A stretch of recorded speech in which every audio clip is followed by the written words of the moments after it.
For this kind of nga pala, prepare nga pala ako ng pagkain ng aking asawa. Hindi nga pala siya nakapagbaong kanina kasi matagal akong bumangon. Nag-request nga pala siya sa akin na pritong itlog lang ang lutuin ko, tsaka Korean luncheon meat. Hiniwa ko na nga pala itong luncheon meat. Magpipiling chef na naman ako nito. Pritong ibon muna mo ng pula at malutuwa ko, nakasyuta. Pagkatapos ko nga itong hiwain, isasalang ko na nga pala ito sa mga kumukulong mantika.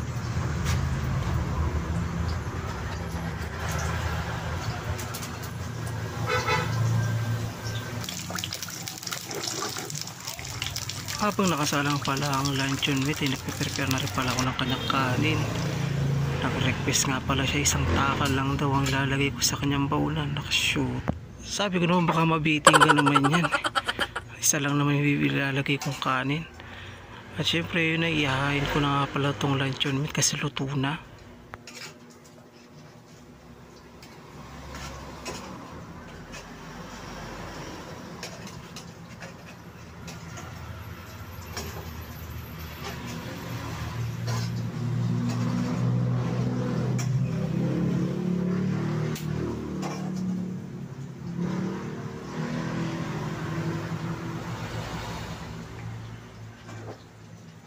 Pagkatanggal ko ng luncheon meat, syempre naglagay na rin pala ako ng 2 itlog kagaya ng request niya. Habang hinihintay ko magluluto ang itlog, nag-prepare na rin ako ng kanyang tubig na may inom. Naglagay na rin pala ako ng kanyang ulam sa kanyang baunan. Taka special mo manyaman kaya kang ulam, tapos manyaman niya pa yung nagluto.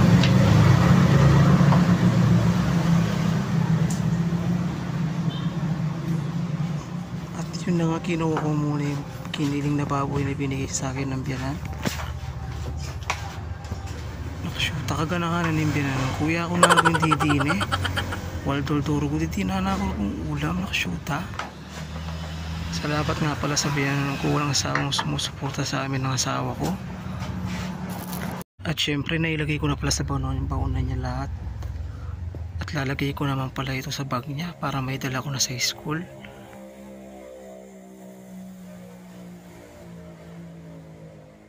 Dali-dali ko na nga itong dadalhin sa school. Danupa na yan nakashoota.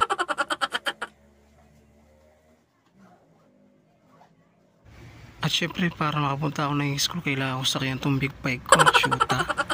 Pagkarating ko nga ng school, inabot ko na lang dyan sa bantay sa labas. Syempre pagka uwi ko, nakashoota at may ranog ko.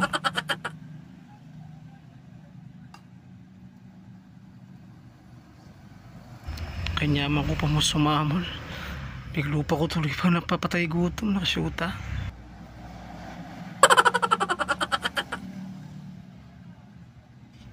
Kain na rin po kayo dyan. Salamat nga pala sa panonood. See you sa next vlog.